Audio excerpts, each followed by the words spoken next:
Hey y'all, this is David from Bass Upfront, and I'm really incredibly excited here tonight to be making this video for No Treble. I'm incredibly honored to be asked to show my bass studio off. So this is BUHQ, Bass Upfront headquarters. And just to spend a minute talking about Bass Up Front, started off as a Facebook page. Um, a year later, where just about 14,500 active bass players, pro players, players who just picked up their first bass today, players who play Ritters, players who play Harley Bentons. Doesn't matter to us. If you played your first note today, or you just finished your fifth around the globe tour, world tour of huge arenas, we're all inclusive. Social media needs a place, right? The joke is safe base place, and we like to believe that we've built it on Bass Up Front. Um, Bass Upfront is comprised of myself. I'm the founder of Bass Upfront, and we have 5 other admins. We are very, very focused on making sure that we deliver exceptional content to the people who are members of our family slash community. Whether it's checking every post before we approve it, making sure that it's spam free, BS free, belittling free, judgment free. And so far, we're growing by a couple hundred members a week. And we go out and we do events, we show up, we do charity raffles. We have one right now. We've raised thousands and thousands and thousands of dollars for musiccares.org, giving away our own instruments, raffling them off around the world. And you've probably seen us if you've been to a NAMM show or the Mannheim Guitar Show that's coming up in September. We're really super excited for that. So if you're not a member of Bass Upfront, we would hope that you would give us a shot and join. Very soon there will be a Bass Upfront YouTube channel, and there will be we'll breathe new life into our Instagram channel. And we have a lot of big plans for Bass Upfront, and we're really all about unity in the community. I've been playing bass for 40 plus years, and every morning that I wake up,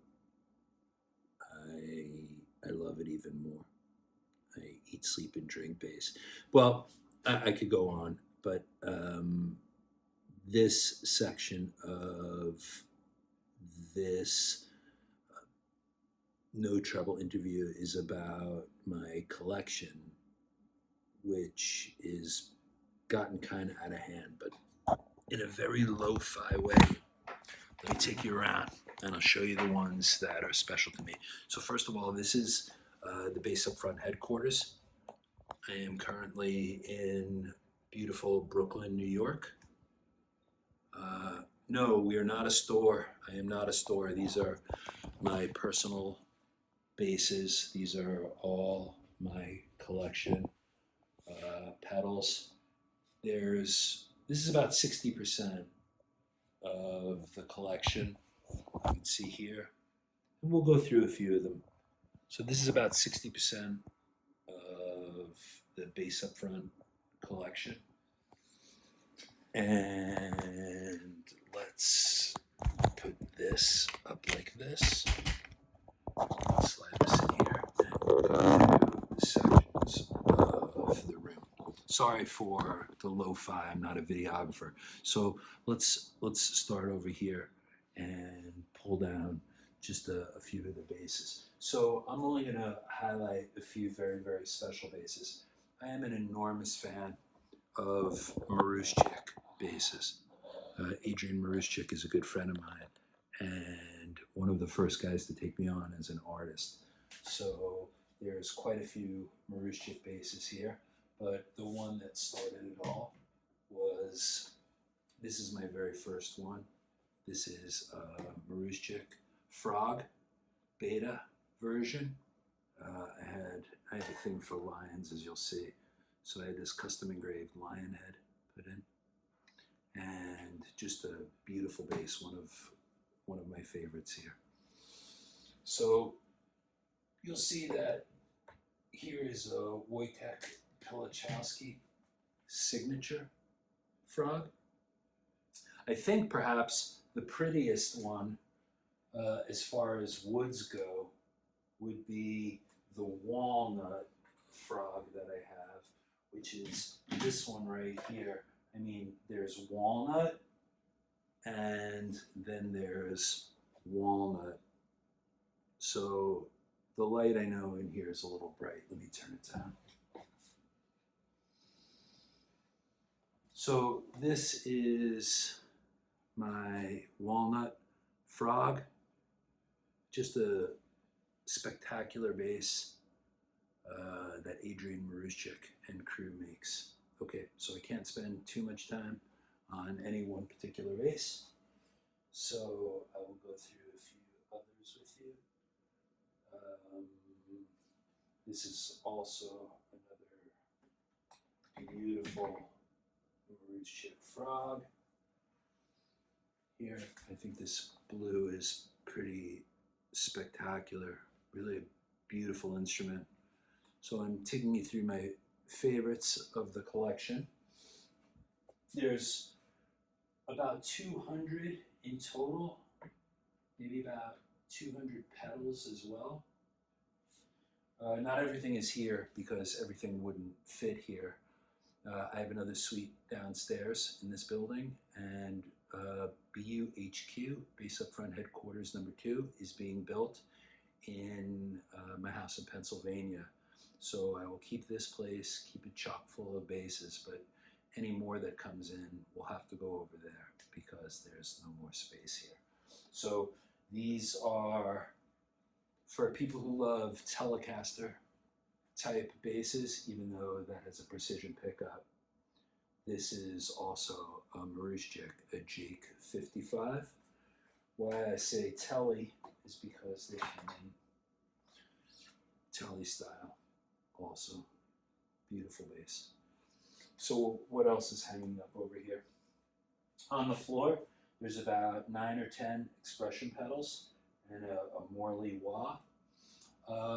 So let's look at these, because I like German basses and Polish basses and European basses.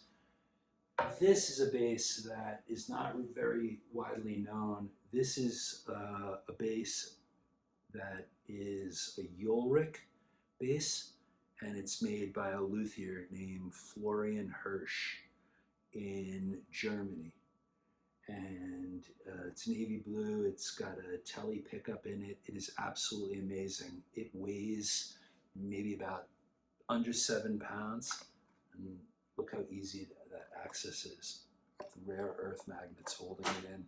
So I have a few of these. I have a Tele style pickup, and then precision pickup, and then the one that started it all off would be this one here, the jazz bass. What I really dig is the headstock. I think it's just absolutely beautiful. So these are some really great basses. And then here, for when I feel like fretless, I think this might be the best sounding fretless I have for a really woody, deep tone. Obviously, you all know that this is a Rob Allen. Really, just a spectacular bass and amazing playability. it sounds just like an upright bass. Really a beauty. And there is another fretted Rob Allen 4-string. This happens to be, not fretted, I'm sorry, lined, fretless 4-string, and that was an unlined 5-string.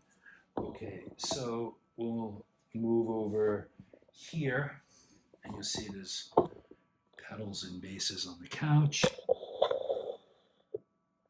Okay, we'll go over here. So as far as pedals, you can see there's a rather wide collection here. These are just some of them. I'm a pedal geek, a pedal nerd. I love to make all different types of sounds. We'll see some more pedals as we move around the room. But let me show you what's on the couch. This just came in and I don't have stands for them yet. So let me show you around a little bit here. Okay. I'm a massive Vigier fan. So this just came in this week. Really, I love a white bass or a black bass. Very, very simple. This beautiful Vigier bass came in. This is the 5th Vigier that I own. And I just love the pickup placement and the mother of pearl inlays on the pots. And then what else came in this week? This modulus. I have a couple of quantum 4s here. What I love about the modulus basses is that you can get way up there. And since I study with Steve Lawson, we're quite often way up there. So there's a modulus bass star right here. And also something that I'm relatively new to. This is a rare one-off. It's a Dunable, and it's called a Red Dwarf. And some people love it, some people hate it. I think it's a super cool body style. And I restrung it up last night, and it is a monster. Really very, very cool bass. So let's put this one right over here. Okay. As far as pedals, we get super diverse here. We go as simple as MXR Voss, but we also have quite a bit of Chase Bliss, Jam pedals, which I'm very, very fond of, especially their bass pedals. Source Audio. I see Nathan Navarro do a video for Source Audio. I buy that pedal. There is some Glue pedals up there. And here we have quite an array of just incredibly beautiful built basses. This is one of my pride and joys. This is my Ritter Seal 5-string. And for those of you who know, Jens Ritter makes just artwork. And this is the Ritter Seal bass. So next to it is a bass made by a very dear friend of mine and one of the nicest human beings I know. This is a Strati bass, fretted 5-string, and made by Marek Dabik in Poland. Absolutely gorgeous, gorgeous bass. I love the guy. He's a really good guy, and his wife Agnieszka, who they're a couple that build just incredible bass guitars. But if I had to show one particular one off, it would be this one. So this red oak top with a pale moon ebony fingerboard and the roasted oak again. Beautiful purple hard neck. Why Ray Ross Bridge? Why this bass? This pickup and these double inputs will allow each string to run through its own effect. So I can come out of here with a Y cable out of each one, and the E could play through fuzz, the A could play through a delay, the D could play through reverb, and the G could play through vibrato. I found that out, that was possible, watching a video on Michael Manring's Hyperbass. And I called up Marek while he was building this bass, and he said, yeah, we can do a bass like that. So we did. Next to that is a Marlowe Contra. Another Strati bass, a Strati Cavallo, which is absolutely stunning. 5-string bass right here. I'm predominantly a 4-string player, but I do play 5 strings if they're strung E to C. I gotta show the beautiful Marlowe Contra. So the story about this one was I had to wait 14 months for that Strata to be built, and it turned out that the bass Buddha had this for sale. So I picked this up from him, and Gerald Marlowe is a true master builder. He is a master luthier. So this is one of my prized possessions also. Okay, also on this wall, you can see there is Marlowe basses here, additional Marlowe, not just the Contra. We have the Votan, and we have the Viking. This is a really, that's a killer looking bass. Look at the woods on that thing. Really just gorgeous, gorgeous bass. Really absolutely stunning Viking bass. Okay, what's special down here on the lower level? We have an Alpha bass, Chris Alpha. Super amazing guy. I have 2 builds in the works with him right now. I do have 27 Rickenbackers, some of them new, some of them old. Here's a 4005 XC that I got not too long ago, but I think they might be releasing a 4005 actual to the actually made to the specifications of the 4005, the original ones, which I'd be very, very excited about. Next to that reminds me of Jamie Millard, which are these 2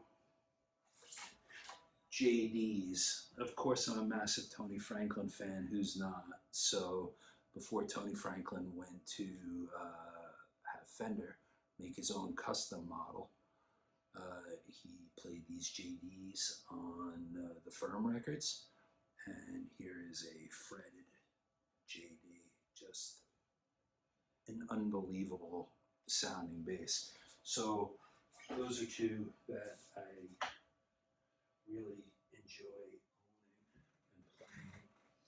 owning and playing.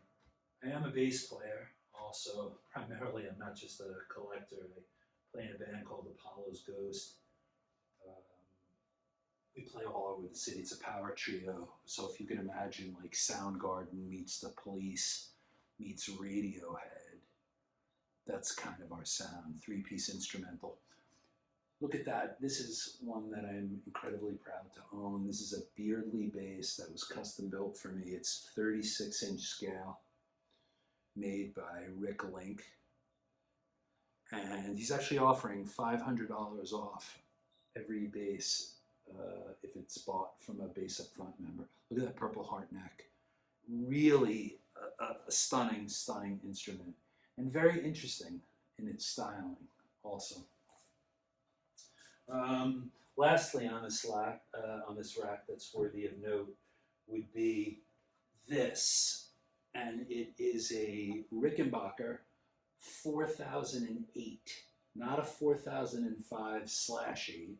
It's a 4008, which means that it's got the Rico sound, and the higher octave note is on top and the bass note is on the bottom, as opposed to the inverse, which is the 4005/8.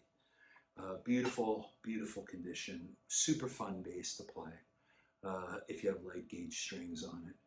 And very, very cool bass. Okay, so that's this section. Over here, you'll see that we have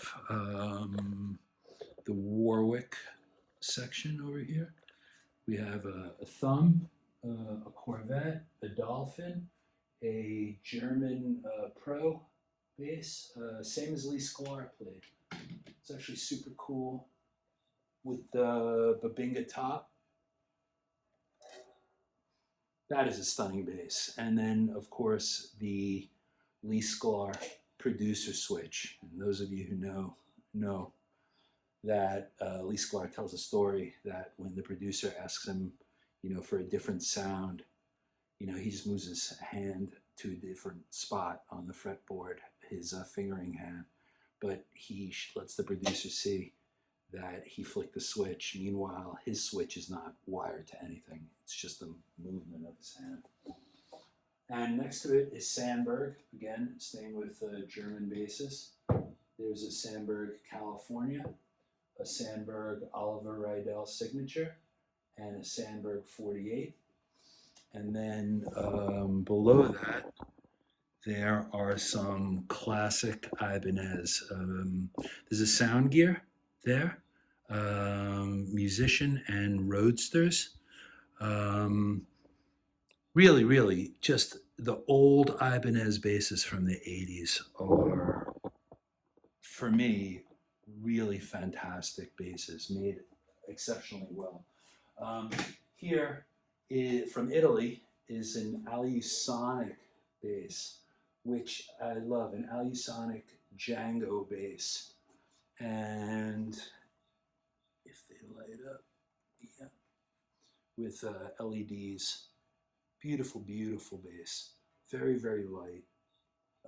Polly, you did such an incredible job on this bass. This is my first Alusonic, but it certainly won't be my last. You can see the carbon fiber up there on the top. Ebony fretboard. Beautiful, beautiful bass. Okay, not anything incredibly special, but I was watching a Polyphia video and I saw that the bass player was playing a Ibanez ATK, and you think the bass player from Polyphia could basically play anything he wants.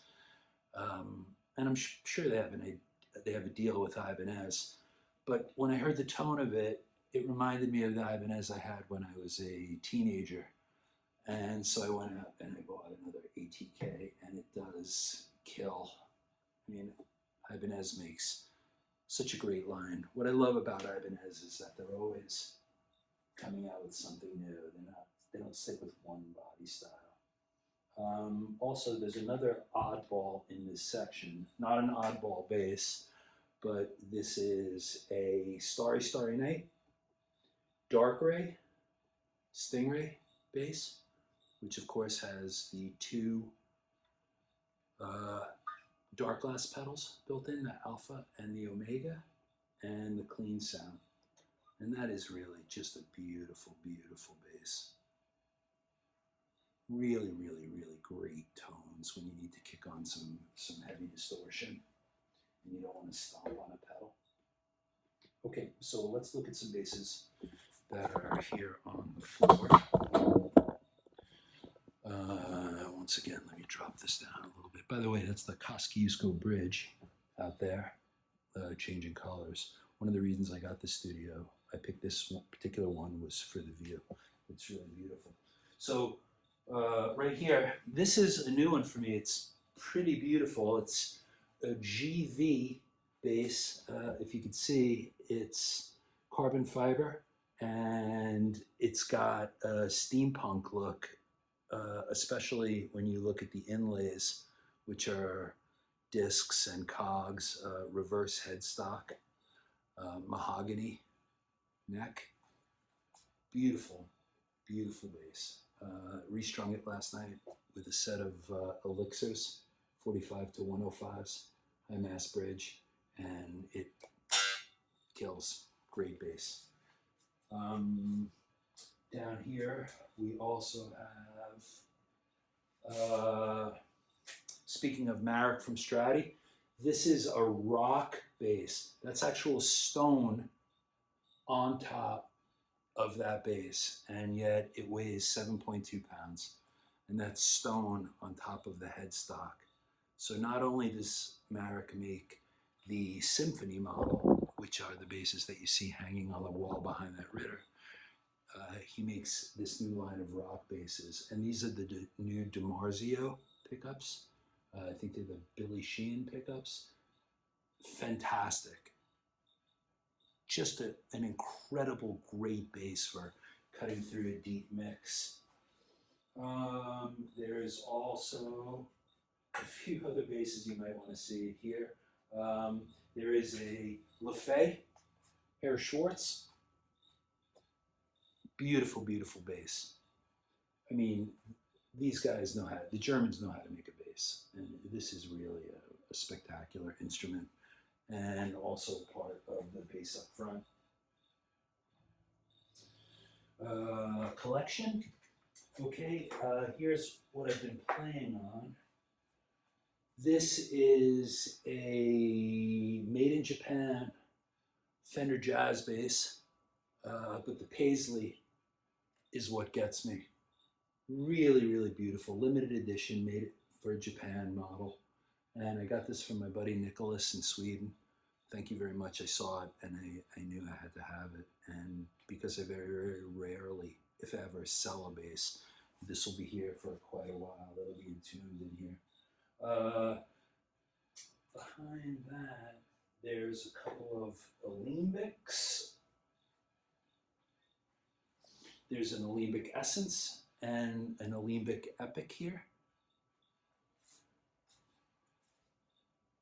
And there's a whole bunch of modulus basses here. There is, how could I forget? There is a Wall, Getty, Poly Black, MK1, which got to be in the Wall Club. Really fantastic bass. I had a Poly Black MK2 also. I did sell that one. I felt that the MK1 just felt better, but it's all subjective. There is again, a flea bass right here. And here's a bass that you don't see too much in America. This is my Dahir bass. This is a Soulmate, a Dahir Soulmate. When I was at the Mannheim show last year, I stumbled across the Dahir booth, and in my opinion, it was best in show. I immediately went out looking to try out all different Dahir basses, but they were hard to find in America. So I bought this Soulmate, which is their version of a Precision, even though this is a retro. They do make a standard Precision body. But the color was beautiful, and it's a great Telly style bass. So next to that bass, of course, some spots here, is another bass that I'm very, very proud of that's super tight to own. This bass was made by Nicolo Adamovich for Gregor Fries. And you can see this in a lot of Bass the World videos. As a matter of fact, Gregor reached out. He's like, I don't know how that bass ended up with you, but I'm glad it did. It's a holly-topped Adamovich jazz bass. Really sensational, super, super light, super, super punchy. I think one of the reasons why Gregor got rid of it or sold it is because it was too bright to top end, maybe from the holly top. But I love it. I think it's a fantastic bass. I play it quite often. And a very, very special new bass that I have fallen in love with, and the brand, and I think is just simply ingenious, is the Brubaker basses. So this is a bass that I recently picked up from Kevin Brubaker. He was here. Um, Absolutely beautiful, beautiful PJ. And what's amazing about these basses is this is a Bartolini preamp in here, but if you take 1, 2, 3 screws out, the preamp just comes right out. And sitting over on my workbench, I have a Dingwall preamp and a passive preamp. And he has a Nordstrom preamp and quite a few other preamps that retrofit. There's no soldering, there's no plugging in. It's just you take it out and you put it in, and all of a sudden you have a completely different bass. And also the Ray Ross bridge on here, which I'm very, very partial to. So hats off to you, Kevin Brubaker. This is a beautiful instrument that is like a Swiss Army knife of basses, considering that you could change the preamp in less than a minute. Really, no exaggeration, in less than a minute. Okay, so we still haven't gone through everything, but let's move a little bit quicker here. So these are all Rickenbackers on this wall right here, starting from the 4004s. These are all 4004s. This is a white 4004 Snow Glow, which Rickenbacker only made 30 of as a limited edition. The 4004 comes in 2 models. They make the Snow Glow and they make the Cheyenne. And the difference is that they make the Laredo and the Cheyenne. The difference is that the Laredo will have silver hardware, the Cheyenne will have gold hardware. There's a red and a blue. I don't know if you'll be able to see the actual color on this one, but this might be a rare one-off. This is Jade Green. So it's a Jade Green 4004 Rickenbacker. And pretty much all of these have been gigged. I don't know if the light catches it right, but it's really a beautiful, beautiful green on there. There's some other limited edition models here. This one, this Jet Glow Rickenbacker, only 24 were made, excuse me, 12 in Fire Glow and 12 in Jet Glow for the Japanese market, and you could see that it has the checkerboard binding. And it is a collector's item. It is a beautiful bass, and it's very, very funny because inside the case, all the Rickenbacker paperwork is in Japanese, which is kind of cool.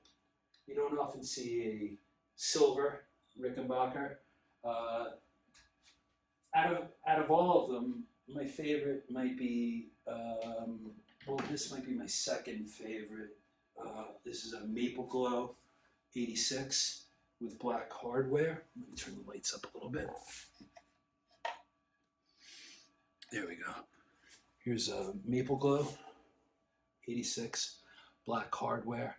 Great story behind how I got this bass, but not enough time. And you'll notice that quite often I'll change the stock bridges that come with Rickenbacker that I think quite possibly a design flaw. But anybody who's a Rickenbacker fan probably has a complaint with the bridge. Here is a beautiful 4000 early, I think this is a 1972 4000 Rickenbacker in eggplant glow, burgundy glow. They call it a few different things, in just spectacular shape. Really a beautiful, beautiful bass. And then just to point out some of the special Rickenbackers here, so we don't go through every one of them. There are a couple here in Midnight Blue. There's one modded. This one is a special Rick. This was color of the year. Oh, let me get that one This is a Rickenbacker Blueburst. You don't see this very often in this color. They make a midnight blue, not anymore, they discontinued that. This is the Blueburst, and it's a special edition Rickenbacker. Another special edition would be the Shadow. So the story behind these was Rickenbacker had a contest in 1986 for every guitar center in all 50 states who sold the most Rickenbackers would get a Shadow. So they only made 50 of these, one for each state. Of course, again, checkerboard binding. And one of my favorite Rickenbackers is this particular Shadow model here. So let's get a little closer here. Okay. And hope the walls hold. This is a 1978 4001 Maple Glow, and this is my #1 gigging Rick. Yes, I know I didn't change out the bridge to a hip shot, but something about this bass, right? There's always that magical bass. This is in 1986, white with black trim, and you can see I gig this bass every now and then when I'm not playing my Fender Precision bass. You'll see me gigging this Ricky. Really very, very classy instrument. Let's move the camera over. Oh, how can I not show this? Birth year, 1968, Ampeg, AMUB.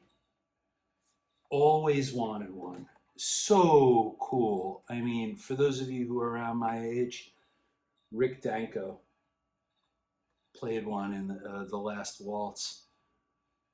I'm not sure if it was fretless though, but this is a 1968 birth year Ampeg AMUB, and next to it is a Bluesman, which I love. These basses made in Nashville. Just fantastic, fantastic bass, which is part of really the Fender wall. And the basses to call out on these Fender wall, I won't call out all of them, of course, but I will call out the ones that are special to me. This is a 1961 custom shop stack pot jazz bass. This is a 1963 AVRI, both in Sonic Blue P bass. Very, very difficult to get. This model right here, this is a 1958 custom shop P bass with a neck that is massive. Really, this is quite the handful, this bass. Then next to it there's a Bacchus and some more Fenders, but the two favorites on this wall would be, actually the three favorites on this wall would be this 1964 pre-CBS Candy Apple Red, all original jazz bass. What can you say about a 1964 pre-CBS Candy Apple Red special order jazz bass? Absolutely just beautiful. So this one has the cameras on, let's just say. There is also a very, very special bass here to me, as it was gifted to me by one of the Bass Upfront administrators and one of my best friends. We were in a music store in New York City, and this is a 1968, my birth year, jazz bass, and he took me there to just go check it out. Let's go check it out. Let's go bass shopping and window shopping. And I played it for about a half hour. I fell in love with it, and I went to go put it back on the wall, and the clerk said, "Don't put it back on the wall. You own it." I said, "No, I didn't come in with this." He said, "Your boy bought it for you." So thank you, Chris Krizak. This bass is very, very special. But ironically enough, next to it is a complete Franken bass that I bought for $650. This one night on Reverb. This is a 62 made in Japan body, Seymour Duncan replacement pickups, Ray Ross bridge, Warmouth Telly neck, and if this place was on fire, this would be one of the basses that I would grab with me. If I could grab whatever I can, this would be one of them. It's just, price doesn't always equal value. So this bass is just amazing. The first two Apollo's Ghost albums were done with this bass. You know, there's always that one bass that you have that doesn't make sense, the price versus the tone you get out of it. Last bass from here. This was listed as a 1950 custom shop bass, and it is beautiful. I love a Telly type bass, and this one is no exception. I think the color is spectacular, especially with the anodized gold, and really a beautiful, beautiful bass. Behind all these basses are more pedals. If you can see, there's just not enough room. And then we won't have enough, maybe we'll do a version 2 when we talk about rigs.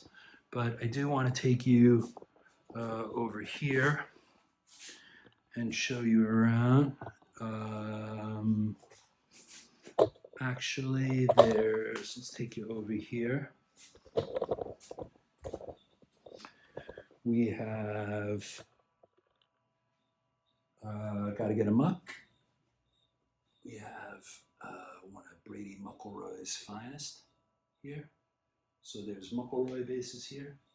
There are more Vigiers than you might care to count here. You know, it might be easier to just do it like this. There's Mulan, there is Zans, Foderas, more Mayones. There's Sims Enfield basses, Spectre basses, more Music Man basses. There's a Skold bass. Actually, I have one in the works. There is a Mayones Diva.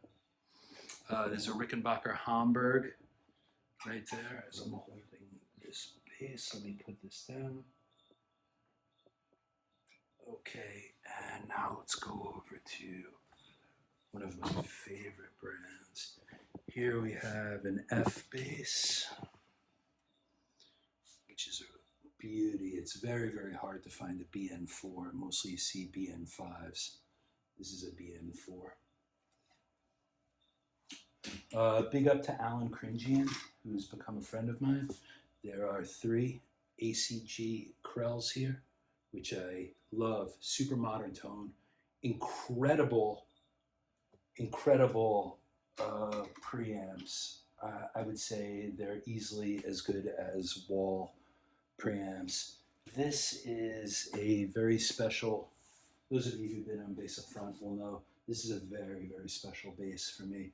This used to belong to Peter from Rickenbacker Farms, who sadly passed. I don't know if you can get a look at that walnut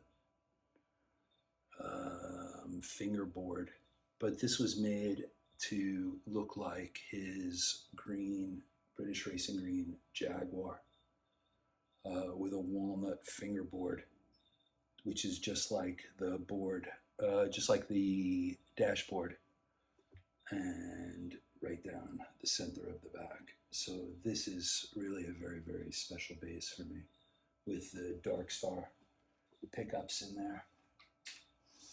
Okay, and to wrap this up, some more very exclusive Ricks. This is a 75th anniversary dark cherry metallic Rickenbacker. I believe only 75 of these were made, and it's etched. You can see into the pickguard 75th anniversary. Beautiful, beautiful instrument. Speaking of limited edition Rickenbackers, this is the Noir. Only 30 of these were made. Really, really gorgeous bass. Swapped out, put in a black hip shot. Next to it, of course, is one of my pride and joys. This is a 1978 Burgundy Glow 4001. And I'm very, very fond of. And down below here, I have some Gibsons. I have another ACG bass right here, which is super cool. The top wood is gorgeous. I have here a Kubicki X Factor. Super, super cool bass. I just love this color. Really a gorgeous specimen right here. Kubicki X Factor. And then another rare color bass that you don't see very often in the Rickenbacker world is Turquoise Glow. And I still left the cover on that. I don't play this very often. I like to keep this pretty pristine. There's another Modulus Quantum here. Oh, this one is very cool. This is a 1969 EB3L Gibson, L standing for long. And interesting fact, the way you could tell that it's a 69 is it's the only year they didn't dot the I for a Gibson. So any other year besides 69, the I will be dotted. So that's a 69 EB3L. And here we also have, there's another ACG bass here, made by Alan Cringian in Scotland. It's a terrible accent. This one I had made for me.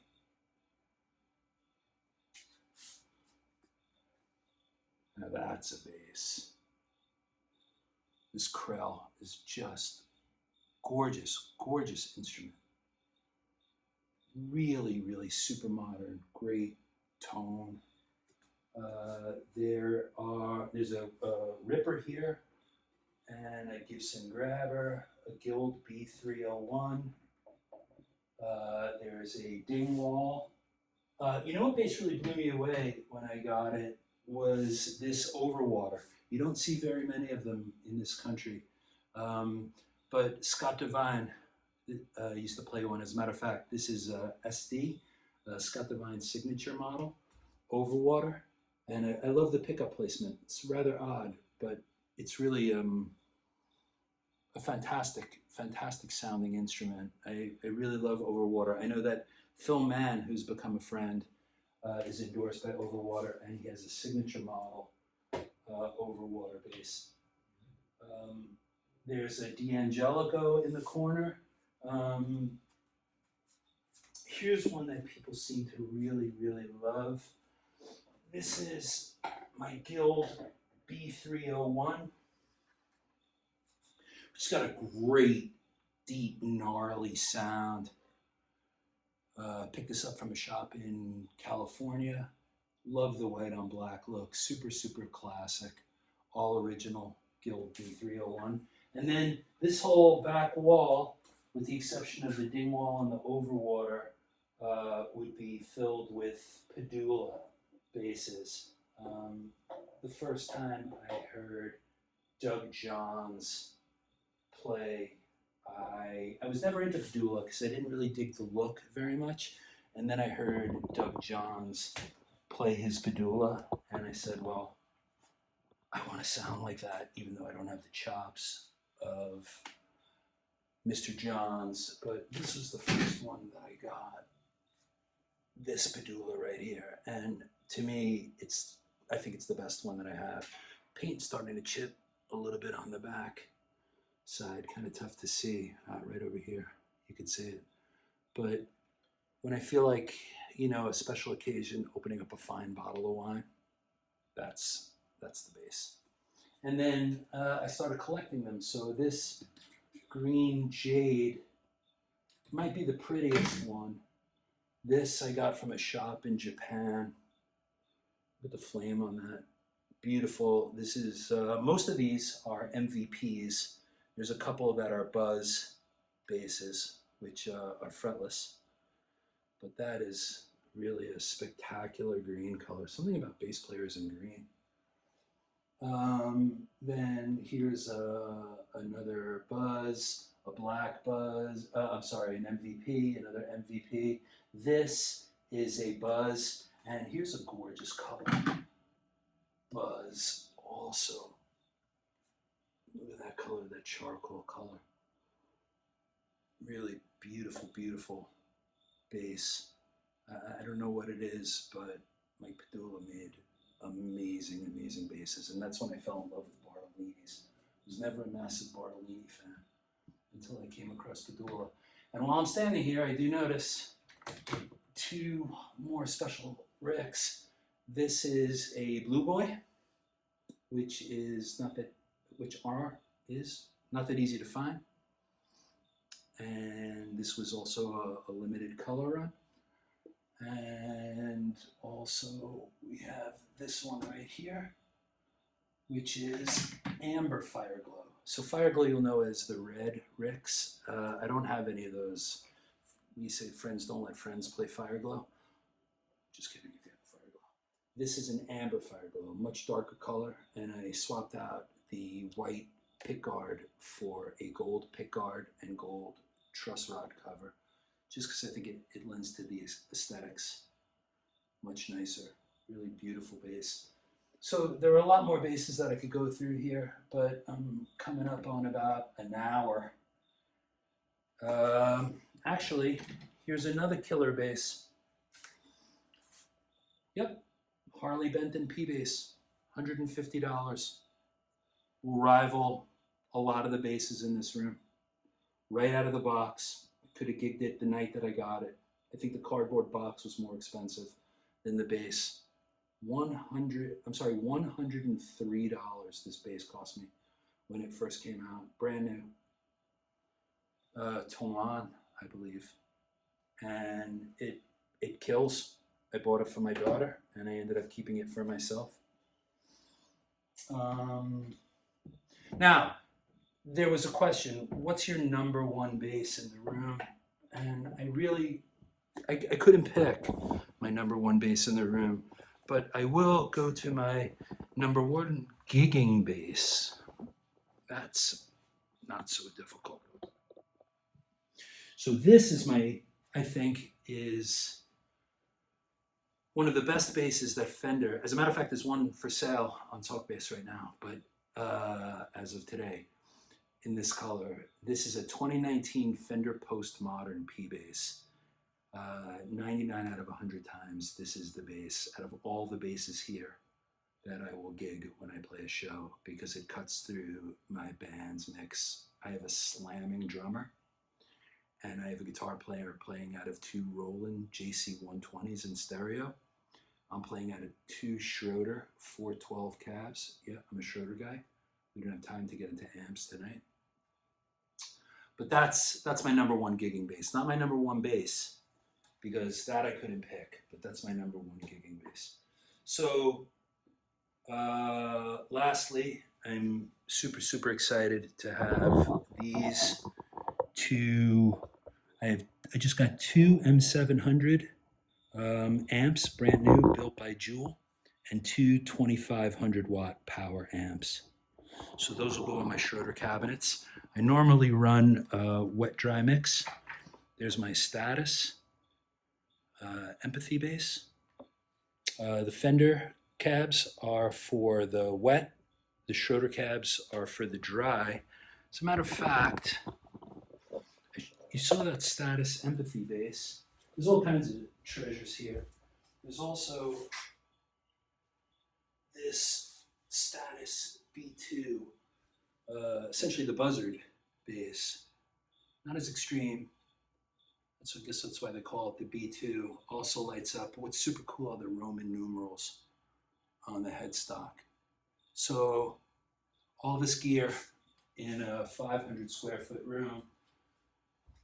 There's more coming in all the time, and therefore that's why I am building that place in Pennsylvania. Here is a Schecter, Doug Pinnick, signature model 12 string. This is another Padula. This is a Padula EMS, before they even came out with MVP.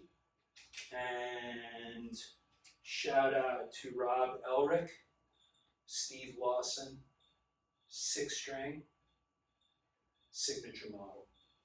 So from BUHQ, Bass Upfront headquarters, I know we didn't get through half of all the gear that's here, but I want to thank you all for tuning in and checking out some of the gear that's here. And I hope you'll join Bass Upfront and follow the Bass Upfront movement. We have a lot going on. And thank you all for your time. Appreciate it. Take care.